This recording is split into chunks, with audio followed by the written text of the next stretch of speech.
do that for you because I know I've never tried. Adam! I'm sorry. I had a phone call.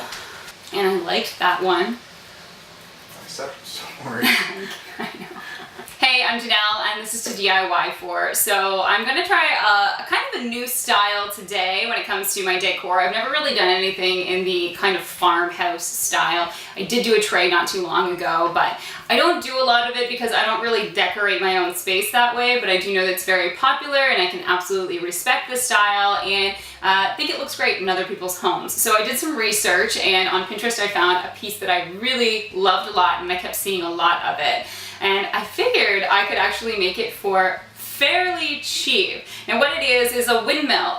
There's photos all over Pinterest of this. People hang them above their mantles. They look beautiful there. Or you can kind of do like a half windmill and put it on a shelf, which is kind of what I think I'm gonna do today.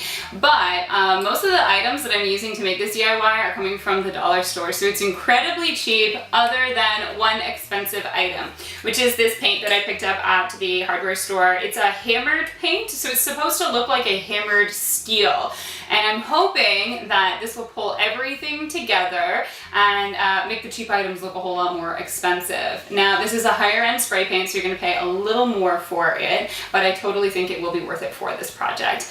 Also, if you ever love a certain kind of style of decor that you haven't seen me do on my channel yet, for example, the farmhouse style like I'm doing today, feel free to leave it down in the comments below and maybe I will tackle a little bit of that style for you if you'd like.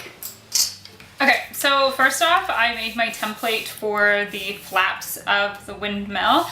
This small piece is 7 centimeters. This is 14 centimeters, and the length of it was 30 centimeters. You can make yours bigger, smaller, but that's kind of what I went with. And so I did this on poster board. So what I'm going to do is use this as a template and cut out a couple of flaps to use. Okay, so unfortunately this is the second time that I am making this because I have no idea what went wrong with my camera, but it didn't record it the first time, even though it said it was recording. So I'm gonna kind of put this together again really quickly and only do about a quarter of what I did last time. So just to show you again how I connected each of these panels to my little half center piece here, I used just a lid from yogurt, sour cream, something like that that you already have at home. And you're gonna wanna cut that in half because I just chose to do a half windmill. If you're doing a full one, obviously you'd keep a full circle in the center. So each one of your paper flaps is going to get a long, thin popsicle stick glued to it. You can get these at the dollar store. I think they're coffee stir sticks. You could also use little wooden dowels and you can get those at the dollar store as well. So what I'm going to do is I'm going to glue this to the back side of each one of these. Glue the majority of the stick to the back of these. It's going to give them a little bit more stability so they're not too flimsy. And I just did that with a hot glue gun. And what I'm going to do is just make a mark where the popsicle stick is. So as you can see, that's a small little spot on the plastic where the popsicle stick rests. What I want to do is cut a slit there for the popsicle stick to be able to go in between and lie flat. So those are cut out now a little bit better. This will slide on top. So what you want to do now is hot glue these pieces in place.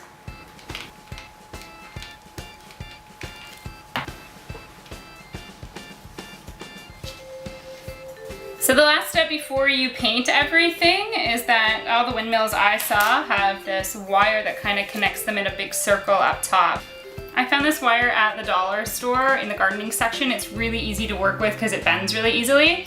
This is a little bumpy, so you wouldn't want that, but you should be able to keep it fairly straight. I was with the other wire. Again, just because I'm doing this again for you, I don't have all the proper materials, but what you would do is get enough of this wire to kind of string through your entire piece. And I used a hole punch in my last one. Unfortunately, I couldn't get the hole to go right in the center, but I figured it would look a whole lot better to use a hole punch than to stab it with a pencil or something like that. So I just made sure that I put my hole punch in on the same side of every little windmill panel here. So once you've got all your holes, essentially how this would look is it would kind of come in. I would hot glue it to the back of this piece here, and it comes out, and then it tucks back in just for a little bit behind that piece. And if I had more, it would again come out over here and go to that next piece. But it kind of gives it a bit of a 3-dimension, because as you'll see on the other one, it almost lifts up the panels a little bit. And all I did was glue the one metal wire piece here and then to the opposite one. So once you have that all put together, really all that's left to do is paint it with this spray paint that I picked up.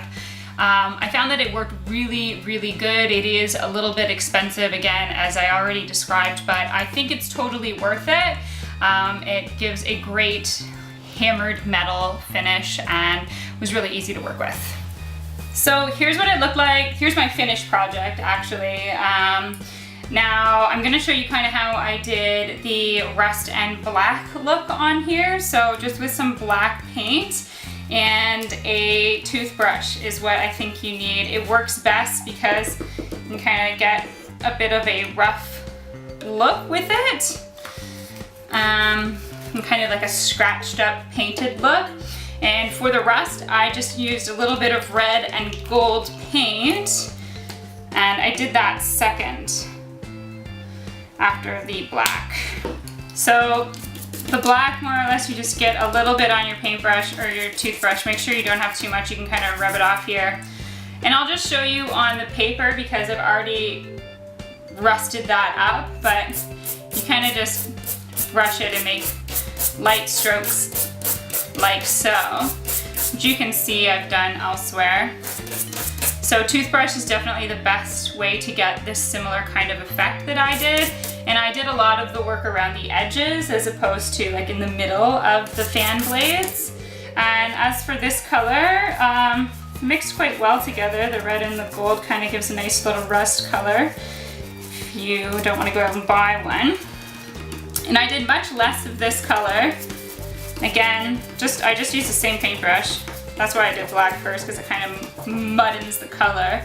But again, you can just do those light, soft brush strokes in areas to kind of give ooh, that's a lot, a rusted effect. So be careful with this because you really don't want to just go flat out and paint it, but you want to have minimal paint on the end of your brush. And that's pretty much all I did to rough this up, give it a more antique barn house style look. And that's it. So that's it for this week's DIY. I really love how it turned out. I think that spray paint makes it for sure, even though it is a little bit expensive. Total this project cost maybe $15, and about $12 of that was on the spray paint. And I've got lots of that left to use in projects down the road, but it makes the cheap items from the dollar store look more expensive, so worth it. But let me know what you thought of this DIY. Give the video a like if you enjoyed it, and if you make it yourself, send me some photos at home. You can follow me on Instagram and on Twitter at Janelle Steeper. Don't forget to tag me in those photos so I can check out your DIYs. And don't forget to subscribe. I'll be back next Wednesday with a new video. Cheers.